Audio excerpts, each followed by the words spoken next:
Hi, beautiful soul. Today I have a reading for you from the Threads of Karma Oracle deck, which is all about personal healing on your journey. And I just ask Source to provide guidance for this reading for your highest good in terms of what you could benefit from hearing from a place of unconditional love and truth. Ooh, two just flew out. Oh my gosh, not in the crack. Let's see what we got. Oh my goodness. Beautiful, beautiful. First off, we have shape your future. You are the creator of your future. Make choices that reflect your highest self.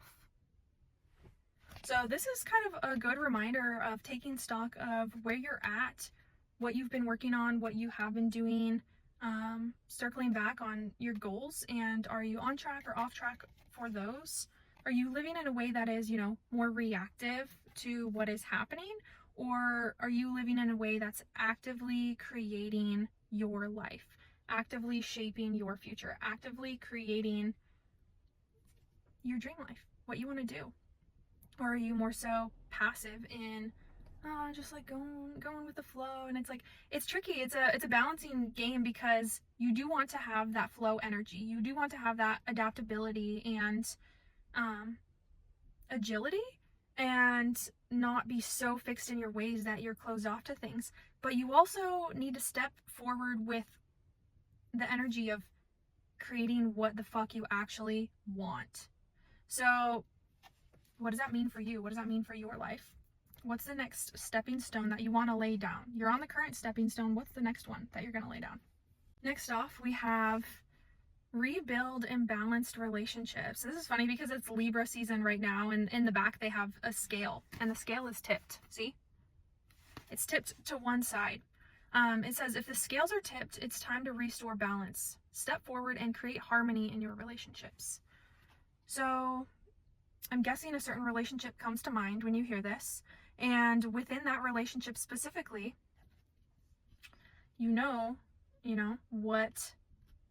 what needs to change for things to be more balanced.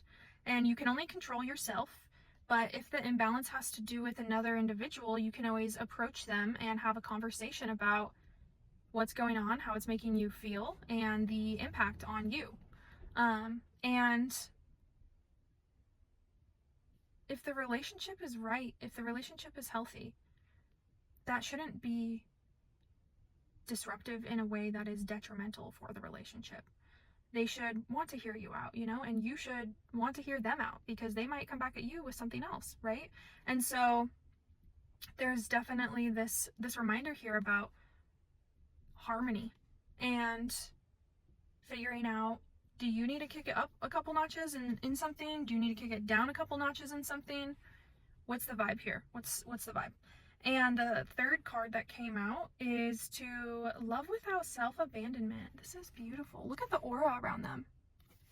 I love that. And the flower. There's the aura around him and around her, and this flower that's in between them. And there's this beautiful, warm, glowing light around this flower. She's holding her heart like this. It says, real love doesn't ask you to disappear. Stay present, stay whole, and still be loved. Someone's been self-sacrificing. With this card, I was kind of feeling like, oh, maybe it could be either way, but I'm really getting the feeling that you've been the one self-sacrificing. And sometimes we don't always identify it as self-sacrificing because of people-pleasing tendencies, or our yearning for acceptance and love and harmony and conflict aversion and things like that. But I feel like you need to get over the anxiety or fear or threat in your head around bringing up conflict, bringing up things to their attention that could, improve the quality and the health of the relationship, and that not threatening the existence of the relationship. You know what I mean? Because we can kind of get anxious about that at times. And if it's real love, if it's true love, they don't want you to self-sacrifice, Of course, compromise is totally normal in relationships and healthy, to have that back and forth.